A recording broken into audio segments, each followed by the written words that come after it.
So Picture Perfect turns 15 this year in 2026. And 15 years, to be honest, that's crazy to actually say that out loud, but here we are. So I've been thinking a lot about those early days back in 2011, 2012, when I set the business up, and even before that, when I was actually qualifying to be a photographer. When I started, I didn't even have a camera. I actually had to borrow one from the guy I was working for at the time. And then eventually my grandma helped me save up for a second-hand camera. And obviously at this point, I had zero portfolio and zero experience in running a business. What I did have when I started was clients that took a chance that I could actually deliver what I promised. And the same goes for today. And some of these clients were people who would have gone to more established photographers. They trusted me, a woman with a big dream and maybe not as much experience as what I could have had. However, I had the commitment to see it through. And of course, those early years, those early shoots, helping clients achieve images for their wedding photography or for their business, they were all learning experiences at that point. And every single shoot, even today, is always going to be a learning experience where I improve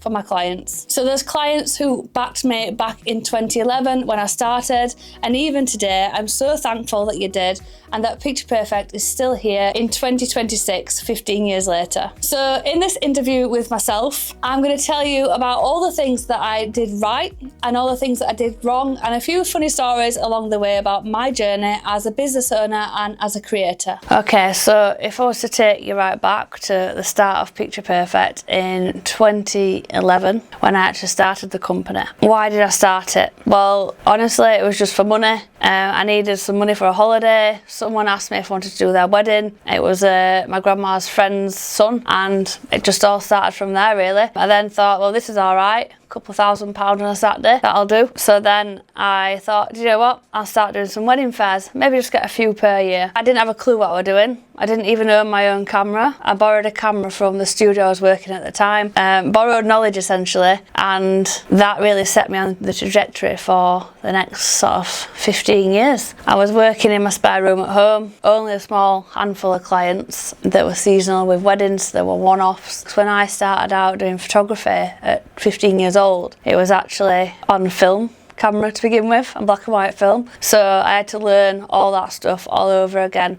And I got the technical abilities from working in commercial photography, working in a photography studio. I was at college at the time as well. So I think I was 24 when I started Picture Perfect. And basically my confidence had grown a little bit, but then it was like going back to square one when I started doing weddings again. So Dean really helped me. He'd done weddings before, and so he really held my hand, and I leaned on him a lot, even right to the end. My first camera was second hand, and I was kind of gifted it really from my grandma, and that set me up for a good couple of years. And then obviously we upgraded later on, but I had that camera for probably about 5 to 7 years before I upgraded it. And obviously 15 years later, here we are. I couldn't have predicted any of the stuff that I've done, but we're still here, and that's the main thing. In the early years, I was working full-time at a commercial studio in Sheffield, like I've just mentioned, and I was working full-time. I'd just left doing my HND at college, at Sheffield College, and I was also training for my first bodybuilding cut, and I was running Picture Perfect on the side unofficially. So this was back in 2011. So I'd work mornings, lunchtimes, stay late at the studio to work on my own stuff. Any time that I could get between work and going to the gym, I did.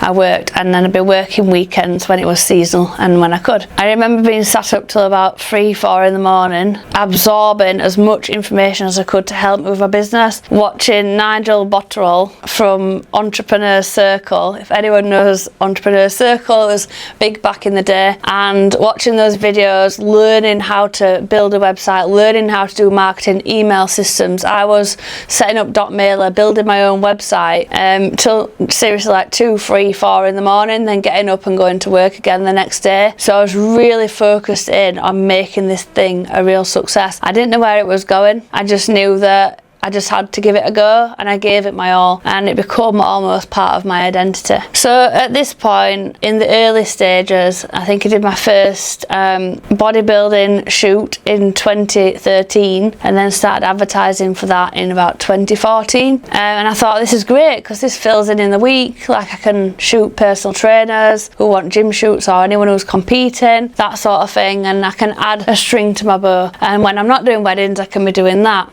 Obviously, I was still doing my job at this point, but I soon found out a few years down the line that weren't a good strategy either, because that was also seasonal at the time. Now, remember, this were pre-pandemic, so there wasn't online coaches, it were PTs in a gym. So unless you were shredded and you wanted a shoot show for your body, we didn't have this thing for content for fitness coaches. It didn't exist. So I went back into the same boat again, where it was seasonal and no one wanted to die over Christmas, no one wanted to have a shoot in January, so I was dead again. So around in this vicious loop constantly. So I had to do something about it. And I think one of the lessons that I learned in these early years, 2011 to probably 2014, 15, is spending money out of habit on things I didn't necessarily need. Things like props. So doing weddings, fitness, and then I thought, you know what, I started getting asked for baby shoots and portraits. So I thought, yeah, that's a good idea. So buying all little baby props, backgrounds, so I had all sorts going on and spending money that I didn't need to spend. And I think people didn't really appreciate. But I was spending my own money for what? Just because it felt good. And I thought as well, obviously I'm going to wedding fairs, so I thought I always had to have new samples and the latest samples, the latest weddings with the latest trends. So I must have spent about £2,000 a year average on wedding album samples and wedding products for displays at wedding fairs. But I think realistically people didn't actually care. You just needed a couple to show them. But I just thought having all the array of the full catalogue were going to benefit my business, and it were going to make people want it once they saw it. And that didn't work either. And then another thing that I tried in this early stage of the business is I actually looked at venue referrals and how I could partner with local venues to basically refer me. With these venue referrals and partnerships, I was giving up a lot of my time to go and shoot their venues and try and almost, suppose, bribe them and make them feel good about working with me. So the only thing that resulted in is usually me spending loads of time and not getting paid for it. And I think in business you've got to be really conscious about the time you're actually giving away, because you can't get that back. So 2017 for me is a really prominent year. It's the year I had to face reality. Wedding bookings had took a dip. I think I had about 5 weddings in for the full year. My target on average was about 25 to 30 weddings, and I usually pretty much hit that. But I had about 5, and I remember looking at the diary for the year after and thinking, oh, this is bad. So I had to swallow my pride and do something about it. I had rent to pay at this point, and I had to earn some more money. So I basically decided to go and get a job in a pub for minimum wage, which was a massive decision for me because I had to swallow my pride. Some of my wedding clients who had paid me thousands of pounds for their wedding the previous year come into that pub. So I was working long days, working full time still, obviously trying to run the business, and then I needed to earn some extra money, so I went and got a job in a pub and various other places. I also worked at that time in House of Fraser on the jewellery counter. In that period of time as well, I'd also worked as head of security at the football club at Barnsley. So I'd done all sorts. I think around 21 when I did the head of security job. So I was always entrepreneurial, always willing to get myself out of any situation and work hard for it. And I don't think that's changed today. Doing whatever I could to make it work. But sometimes doing these things kind of takes your focus off what you actually should be doing. And that's something obviously I can reflect on now, but at the time it was just do something. And I've always been the type of person who will basically just give it a go. I remember one specific day when I was working at the pub, I think I'd done a 12-hour shift shooting a powerlifting competition in Rotherham, which is now the Ultraflex, but it was Iron Athlete at the time. And I'd been taking bookings for all these pictures I'd took, and then I had to whiz from Rotherham straight through to the pub and do a full shift at the pub. So I think I worked 17 or 18 hours that day. And this were one of them weekends where I think I got a wedding as well, and I just basically just like whizzed from one thing to the other, and I was just so exhausted by the end of it. So I thought, do you know what, I can't carry on like this. I can't carry on working 17-hour days. So an opportunity came up. had our aerial fixed at the flat we were living at, and this guy came round called Bruce, and he was fixing our aerial for the TV for the Sky, and he was saying, you know, you've got your own business? Yeah. I said, yeah. He says, well, I've got an opportunity for you. And I thought, all right, okay, me being me. I was like, yeah, what is it? Can I earn some money? He's like, yeah, good money. I'm like, right, tell me more about it. So Bruce came back round another day, showed me and my now ex-husband, and he said, so this is utility warehouse, and it's not a pyramid scheme, it's network marketing. And this is the first time I'd really properly heard of network marketing, apart from when my dad did this company called NSA when I was young, and that was kind of the same model, so I kind of trusted it. So I thought, do you know what, I think it was about 50 quid to join. I thought, I'll give it a go. So this involved me getting customers of my own, selling utilities and saving people money. I thought, do you know, I kind of like the sound of this. Like, I can save people money, I can help them out, and I can earn some money at the same time. So off I went, and I kind of found a little community within the group of other people who were partners, and I'm actually still a partner today, but not active. But the great thing about Utility Warehouse is actually that it's been paying me every single month since 2016. Only a small amount, but it's been paying for my coffees every single month ever since. And I don't even have to do anything. So in a way, it's paid me back dividends, that effort that I put in then. But at the time, it was great. We were getting good bonuses. I think I earned over £1,000 in the first couple of months per month. So that for me were a better option than going to work in a pub that I didn't like. I come home smelling a bucky beer, didn't like it, didn't fit my lifestyle. This were more flexible, and I were my own boss again. But the only thing with that was that it kind of detracted away from the business again. So I put all my effort into that because it was new and it was exciting. But then the business was obviously seasonal, so I left it to just kind of, not rot, but I left it to be like, I'm just playing at it now. And then obviously the wedding season would start again, so then I'd be all on the photography business and less on Utility Warehouse, and it would flip-flop like that for a good couple of years. And I thought, again, I can't do this anymore. Like, Utility Warehouse, it's good, but I'm running out of leads. I've got to go knocking on doors, which I did. I've got to send letters, I've got to go to these car booths and try and get customers. It's just like a lot to run that alongside trying to grow the wedding photography business. So I thought, do you know what? I know what I'll do. We'll just let Utility Warehouse sit there. It's not going anywhere. Just leave it for now, and I'll expand Picture Perfect services, but I'll do it all. I went and actually trained as a makeup artist to like a low level. So I went and did a few makeup courses, got some training, invested in all the kit, hundreds and hundreds of pounds. Again, more money spent that I didn't need to spend. And I thought, yeah, it's good because when someone has a shoot for fitness, or when someone has a wedding, I can do the wedding makeup, and for everybody that'll be like, you know, £600 to £1,000 extra, and then I can go and do the wedding. So I did that a few times. I thought, wow, this is hard work. I'm getting there at 6 a.m. 7 a.m, lugging all the makeup kit, making sure the brushes are washed, everything's prepped, doing the trials and everything else. And then, so that's like one day's work, and then I've got to take that into the car and then get my photography kit out and then start again. And let me tell you, that was hard work, especially when I remember one time I travelled up to Bamborough, so did the drive up there, which were about 3.5 hours, did all the wedding makeup for everybody, did the photography on my own, no assistant, then drove back, and then had a wedding again the next day. And so I thought, I think I might need to reassess this. It's just a bit insane. So then I thought, well, do you know what might be better? We can split it up. I'll train as a nutritionist.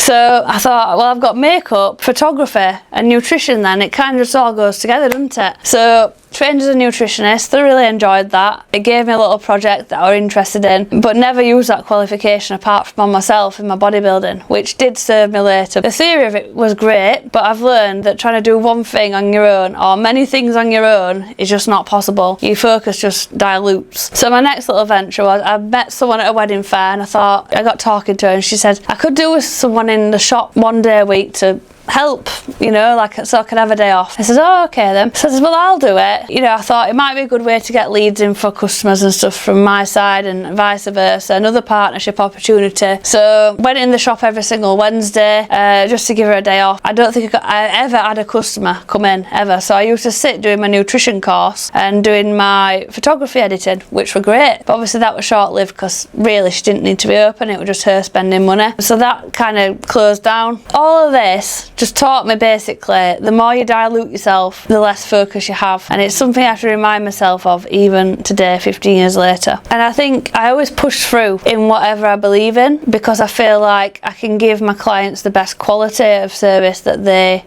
deserve from me, and I've always felt that way, and I'll do whatever I can to meet that criteria. In this period of time when I'm trialing and testing things and obviously trying to pivot and give my clients more value, I actually launched a premium wedding photography brand, CE Photo. But at this period of time I got more into fashion. I met someone called Kay Healy, who owns Angel Couture in Sheffield, and she does bespoke wedding dresses, bespoke ball gowns, that sort of thing. And we started working together on shoots all over the country, as far as we went to Wales and all over the place. And her dresses are absolutely fabulous, and as much as I liked doing them, in the end it obviously didn't amount to much because I'm not doing fashion now. Honestly, these shoots were amazing, and I'll put some up on the screen now.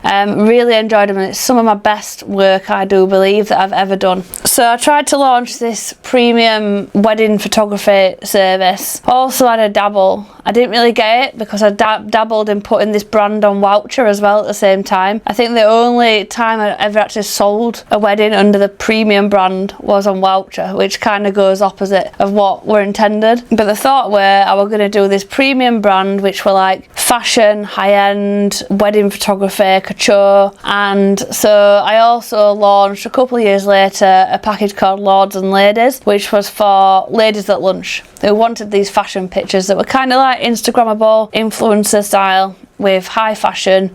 And I started working with one of my clients, Claire, and we did lots of shoots together, and we had so much fun on her shoots, where she'd just have these shoots for no reason but just to feel amazing and feel good. I also started working with another designer locally who made dresses for like the races and things like that. So I've always been interested in fashion photography, and actually since I was really young, maybe 14, I always said I wanted to be on the cover of Vogue with my images one day. Obviously I didn't make that, but I've always had an interest in that side of things. So at this point I'd left the photography studio in Sheffield that I was working full time and gone full time on my own. So I got a commercial photography background from working there for 9 years, and I'd also got this wedding photography background. The only thing that I self-taught was fitness photography. So during this time I was just thinking, what can I do to get some more money in the week? So it's always coming down to revenue, because business is obviously built on revenue. So one of the local restaurants, Grill in Barnsley, I met the owner, Jazz, through my web designer, James. That was one of his clients, and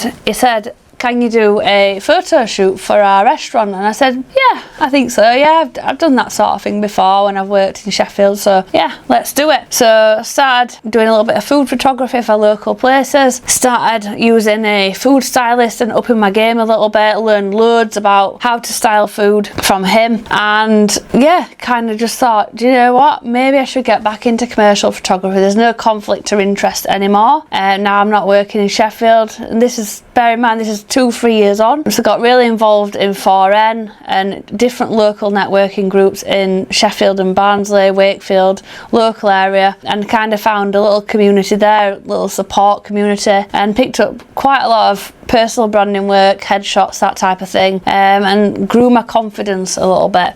And I did start getting customers. It were good. One of my old school friends, actually, Zoe Wadsworth from Fab Events, she actually introduced me to 4N, and that was the pivotal moment for me. So I think I'm sure it was a Wetherby meeting where I went to meet Zoe for this first networking meeting that I ever went to, and I legit had £50 in my bank account fully, no savings, and I was willing to spend £10 on this 4N meeting, so it should leave me £40 left in my bank. And this was a time when I didn't have any other work booked in, but I was willing to gamble the £10 to try and make some contacts, to make some business. And obviously I didn't get a customer straight away. Somehow or another I joined a 4N membership, a couple £100, probably got a wedding deposit or something like that, and started going to regular meetings. But it was a slow build up because I couldn't afford the fee to go in. But eventually, I got there and started doing lots of personal branding work, like I said, and then my confidence grew a little bit, started advertising on the website, and these were the days of yell.com. Make sure I'm on Google categorised properly,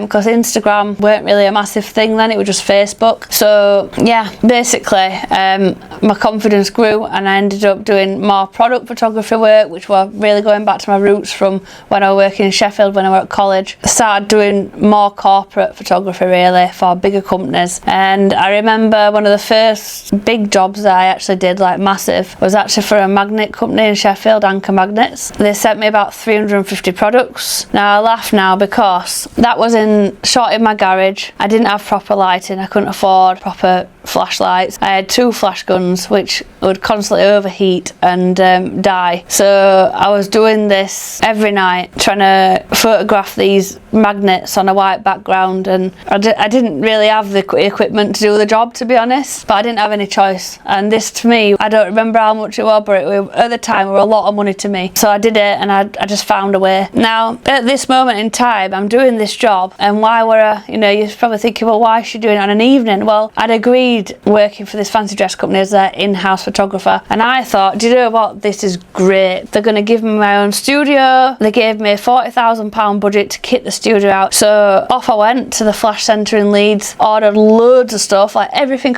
I could ever wish for. It was like Christmas for me. Set the studio up, another little project for me to work on, and it was great because I was getting a regular income. I could reinvest it back into the business. My baseline wage was sorted, and then on an evening I just got this big job for the magnet company, and I was shooting that in the garage. The only problem being that my ex-husband had a PT studio gym at the other side of the garage studio, which were tiny, and whenever he had a PT client I had to pack the whole setup away in order for him to go through, and also if I had a wedding meeting that evening or that day I had to pack everything away again and set it back up. So it wasn't very efficient, and it took me probably about 3-4 weeks to shoot these 350 magnets because I couldn't fully focus on it. And I'm thinking, I've got a deadline on this, and the deadline moved forward as well. I wasn't strong enough at that point to say, no, that's what we agreed and that's what's staying. So I'm stressing out going, well, they need these done by next week. How am I going to edit all these? I've got to cut the backgrounds out. I'm really panicking about the post-production when I've not even finished the job, and I didn't want to admit it to them. So like a guardian angel, somehow on LinkedIn a photo editor got in touch with me. I've never had a photo editor before, I'd always done it myself. I always prided myself in doing it myself, but I realised I needed help. So Rizul is called my photo editor. We've been working together since 2018, and he went,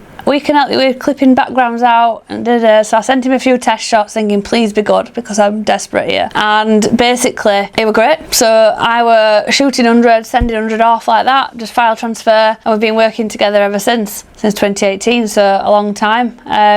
So 8 years now, and that was honestly such a good thing because I realised I needed help, and it's okay to ask for help basically. So everything started going better. Wedding photography was kind of ticking over okay, built back up a little bit since 2017. I got commercial photography on the go and fitness, so 3 little different arms to the business. I kind of sacked off the makeup side of things and anything else that didn't involve creating content because that was my bread and butter. Then obviously the global pandemic hit. So 2020, this is where I was so glad that I'd actually built up different areas of photography in the business, because if I'd solely relied on weddings I probably wouldn't have had a studio, so I wouldn't have had a premises grant. It would have all been people work, so it'd have completely stopped. Obviously all the fitness photography completely stopped, but I built this product side up. So I was taking photos of products, and I got a customer called Euphoria Boutique on a retainer, so they'd come every single week for a shoot, so we could shoot products, and that dropped off a bit. So in COVID I had to adapt and overcome as per usual, and ended up modelling some myself, putting